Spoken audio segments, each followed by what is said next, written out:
If everyone in ancient India spoke Sanskrit and it was perfect, why did people come up with different languages like Telugu, Kannada, etc.? It's a valid question, good question. Many people would be wondering.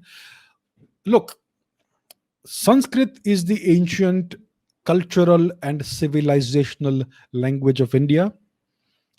It doesn't mean it was the only language in India. India is a subcontinent sized geographical region. We know how diverse India is. There are so many subcultures and regions in India. If you go from one village to another village in a single state, you will see a different culture, a different dialect being spoken there, a different cuisine, different way of dressing themselves, etc., a different ways of whatever rituals they perform, etc. So, India is an enormously diverse place, and there is an enormous amount of linguistic diversity in India. Even during the Vedic age, when Vedic Sanskrit was prevalent, there would be hundreds of other languages and dialects that were around. It is not a linear descent from one language to another.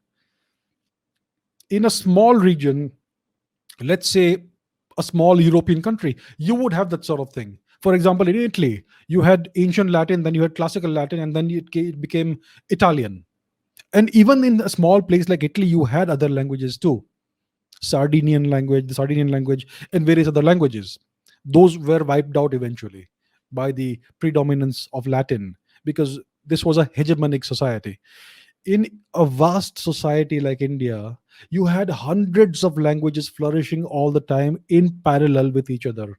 It was never a linear descent. Once you had this language, then its descendant language was this, and then that. It's never been like that. It's been a vast network of different languages, right? So you had many languages evolving in parallel, hundreds of languages, but the one civilizational language was always Sanskrit. So people would typically learn in the education system their mother tongue, and they would also learn Sanskrit. And Sanskrit would be the medium of education in scientific subjects, mathematics, logic, and various other subjects like history, geography, and whatnot. So it has always been a two language system, your mother tongue and this civilizational language. Always. The Cholas, take the Cholas for instance. They spread all across Southeast Asia. They conquered the entirety of Southeast Asia. It's one of the greatest maritime empires of all history.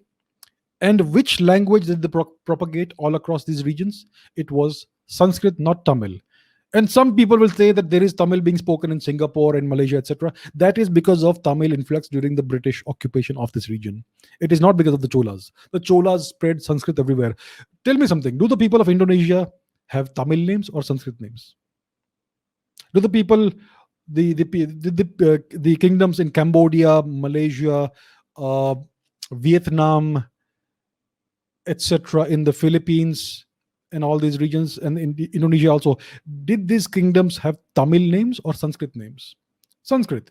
So Sanskrit has always been the high language of culture and civilization, and people have always spoken also their mother tongue, whatever it is. But everyone across India, north, south, east, west, always recognized Sanskrit as the civilizational language. That's why you have hundreds of languages and dialects in India, but you also had Sanskrit always.